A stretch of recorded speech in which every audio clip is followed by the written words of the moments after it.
Martinho Lutero foi um monge católico alemão e a figura mais importante da Reforma Protestante que originou o protestantismo no século XVI.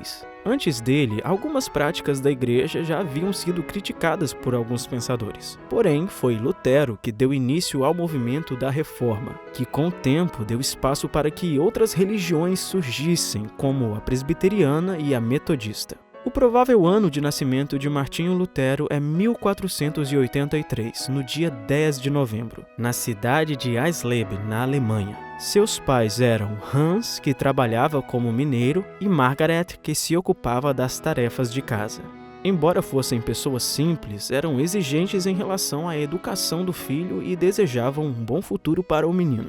Lutero iniciou seus estudos em Mansfeld e, quando tinha 14 anos, foi mandado pelos pais para estudar em Magdeburgo. Nessa nova cidade, ele se viu muito sozinho, pois ali não tinha ninguém que cuidasse dele, e logo partiu para continuar os estudos em Eisenach. Lutero teve uma juventude solitária e sem grandes motivos de alegria. Em 1501, Hans enviou o filho para uma universidade em Erfurt, local em que ele estudou artes, filosofia e onde aprendeu a tocar alaúde. Lutero graduou-se bacharel em 1502 e mestre em 1505. Em seguida, ele foi inscrito numa escola de direito. No entanto, após um período em que enfrentou problemas de saúde e uma série de outras dificuldades, um acontecimento mudou totalmente o rumo dos seus planos. Conta-se que um dia houve forte tempestade com muitos raios e que um deles por pouco não atingiu Lutero. Muito abalado e em choque com o fato, mas ao mesmo tempo aliviado por ter escapado desse acidente, Lutero resolveu se tornar monge, deixando a ideia de estudar direito. Assim, em 1505, quando estava com 22 anos, entrou para o convento dos agostinianos. Lutero havia se transformado em um jovem sensível, melancólico e temente a Deus. Era comum que se entregasse a terríveis jejuns e penitências, e essas práticas quase destruíram a sua saúde física. Cheio de dúvidas e medos, ele se esforçava para conseguir acreditar na salvação da própria alma. Conheceu então o vigário-geral dos agostinianos, chamado Johann von Staupitz, que vendo o jovem Lutero angustiado, passou-lhe a dar apoio. Com a ajuda de Staupitz, o monge agostiniano foi ordenado. Começou a dar aulas na Universidade de Wittenberg e graduou-se bacharel em teologia. Em 1510, a fim de resolver certos assuntos relacionados à ordem dos agostinianos, Martinho Lutero foi enviado para Roma. Ele pensava que iria encontrar um lugar em que reinasse uma atmosfera voltada à verdadeira devoção religiosa. Mas acabou, na realidade, se decepcionando imensamente, porque no fim o que ele encontrou foi um lugar totalmente diferente. Lutero logo percebeu a moral duvidosa da igreja e viu que o clero era corrupto e tinha em vista apenas os próprios interesses, cometendo uma série de abusos em nome de Deus. Ficou indignado com o sistema de indulgências, que eram a garantia do perdão concedido por Deus mediante um pagamento à igreja. Para ele, isso era um verdadeiro absurdo. Martinho Lutero pensava que o perdão não era algo que poderia ser negociado com dinheiro. Ele tinha a respeito disso uma ideia bastante diferente e acreditava que apenas por meio da verdadeira fé o homem seria capaz de obter o perdão divino, confessando seus pecados e arrependendo-se verdadeiramente. Ele começou a ver a necessidade de ajudar as pessoas para que pudessem mudar sua visão sobre a religião. Lutero percebia que os fiéis estavam perdidos e eram conduzidos sem nenhum tipo de reflexão, necessitando de alguém que lhes mostrasse uma direção. Ele não tinha, contudo, a intenção de criar uma nova religião, apenas de reformar a igreja, já que não concordava com algumas coisas que faziam parte dela. Em 1516 e 1517, ele realizou 3 sermões contra as indulgências, e no dia 31 de outubro de 1517, consta que Martinho Lutero afixou suas famosas 95 teses na porta da igreja do castelo de Wittenberg. Essas teses tinham como finalidade um debate acadêmico e eram proposições sobre as ideias de Lutero a respeito das abusivas vendas de indulgências e do ensino da igreja. Suas 95 teses foram um ponto de partida para a Reforma Protestante. Elas foram copiadas e reproduzidas e muito rápido se espalharam pela Alemanha. Em seguida, foram traduzidas e disseminadas pelo resto do continente europeu. Tudo isso foi possível graças à importantíssima invenção de Gutenberg, a imprensa. Muitos estudantes interessados nas novas ideias iam até a cidade de Wittenberg apenas para ouvir Lutero falar. Essas ideias começaram a provocar conflitos entre os representantes da Igreja Católica. O monge agostiniano não voltava atrás em suas críticas, sendo já considerado herético por causa delas e era inclusive ameaçado de excomunhão pelo Papa Leão X.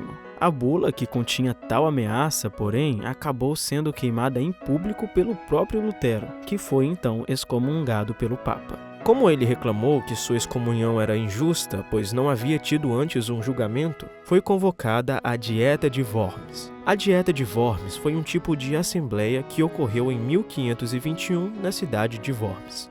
Tomaram parte representantes da nobreza e do clero alemães, por convocação do imperador do Sacro Império Romano Germânico Carlos V.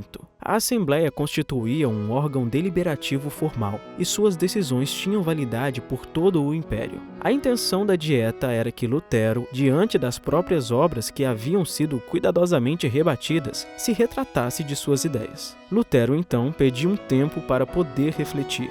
Depois de muita oração, mais uma vez as pessoas se reuniram a ele e, por fim, reafirmou corajosamente todas as suas ideias. Enquanto era resolvido qual seria o seu destino, ele recebeu a certeza de que, por ora, poderia retornar em total segurança para sua casa. Ao final da Dieta de 1521, foi decretado o Edito de Worms, que declarava criminosos todos que apoiassem as ideias de Lutero e determinava sua prisão e punição como herege. No retorno para Wittenberg, o príncipe Frederico, o sábio, que era protetor de Lutero e sabia que o resultado da dieta não lhe seria favorável, planejou um falso sequestro de Lutero, que foi levado para o castelo de Wartburg, no qual ficou durante um período de aproximadamente 1 ano. Nesse local, ele deixou suas barbas e cabelos crescerem e traduziu a Bíblia para o alemão.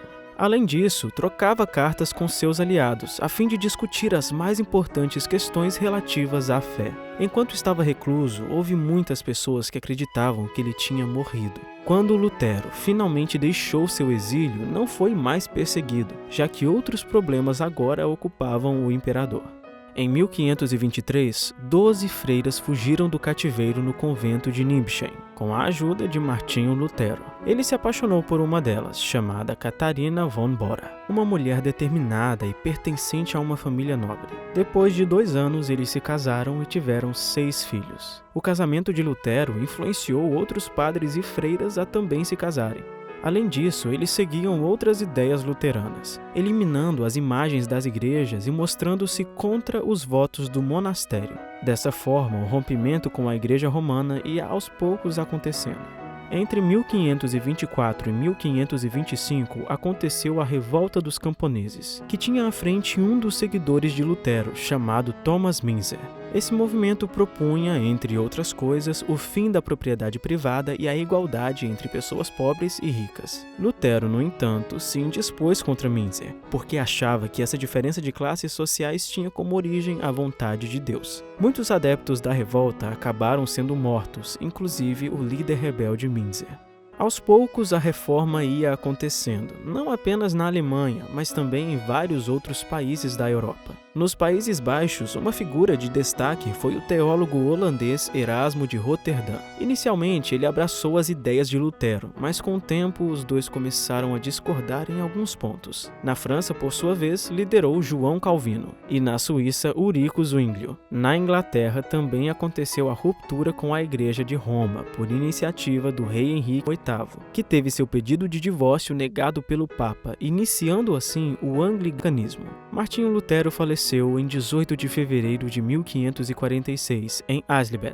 Não se sabe exatamente a causa de sua morte, mas é provável que tenha sido uma morte natural. Ele foi sepultado na igreja de Wittenberg. O protestantismo defendido por Lutero propunha salvação apenas pela fé e via as Escrituras como uma única fonte de verdade a ser seguida, além de ser contra as rendas e a supremacia papal. Ele foi um dos mais importantes reformistas e simbolizou um movimento de questionamento e transformação religiosa. Sua importante contribuição em traduzir e disseminar os textos bíblicos deixou um importante legado para a história.